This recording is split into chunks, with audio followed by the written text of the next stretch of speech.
சாவகச்சேரி கமநல சேவை பிரிவுக்குட்பட்ட பரணி கிழக்கு வழி வயல் பகுதியில் வெள்ளம் வெகுவாக வடிந்தோடி வருவதாக விவசாயிகள் தெரிவித்தனர். இந்த நிலையில் பரணி பகுதி வெள்ள நீர் பாய்ந்தோடி கடலுக்கு செல்கின்ற வழிகள் தொடர்பில் நாம் இன்று ஆராய்ந்தோம். கொடிகாமம் பருத்தித்துறை பிரதான வீதியில் முள்ளி பகுதியில் பாலங்களின் ஊடாக நீர் வேகமாக பாய்வதை காண முடிகின்றது.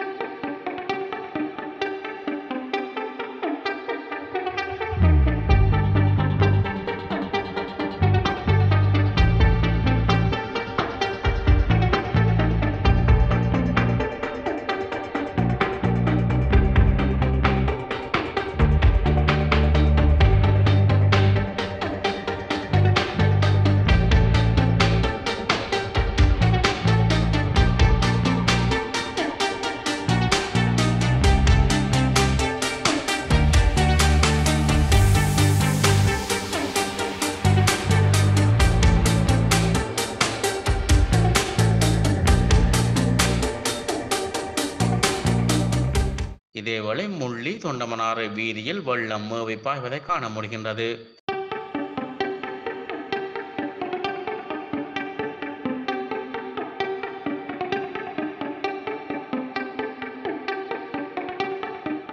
தொண்டமனாறு உவர் நீர் தடுப்பணையின் கடல் நீரேறி பகுதியினூடாக அதிவேகமாக நீர் பாய்ந்து கடலுடன் சங்கமிக்கின்றது.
வணக்கம். நான் தற்போது தொண்டமனாறு தடுப்பணையிலிருந்து வருகின்ற நீரும் கடலும் இணைகின்ற அந்த கடல் நீர் பகுதியில் இணைக்கின்றேன்.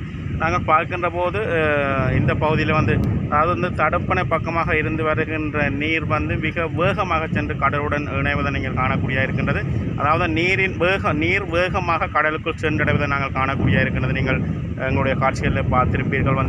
நீர் மிக வேகமாக கடலுக்குள் சென்று கொண்டிருக்கின்றது. உண்மையிலே நாங்கள் பார்க்கின்ற போது நாங்கள் முள்ளி வழியாக வருகின்ற போது முள்ளி வழியில் பல பாலங்களும் மிக வேகமாக நீரினை பாய்ச்சி கொண்டிருப்பதை நாங்கள் காணக்கூடிய இருக்கின்றது. அதனை அடுத்து நாங்கள் தற்போது தொண்டமனாறு இந்த கடல் நீரேறி பகுதியில் வந்திருக்கின்றோம். இங்கும் தடுப்பணையிலிருந்து ஊடாக வருகின்ற நீர் மிக வேகமாக கடலை சென்றடைவதை காணக்கூடிய இருக்கின்றது. ஆகவே தொண்டமனாறு தடுப்பணையின் வான்கதவுகள் திறக்கப்பட்டுள்ளது என்பதை நாங்கள் உறுதிப்படுத்திக் கொள்ள முடியும்.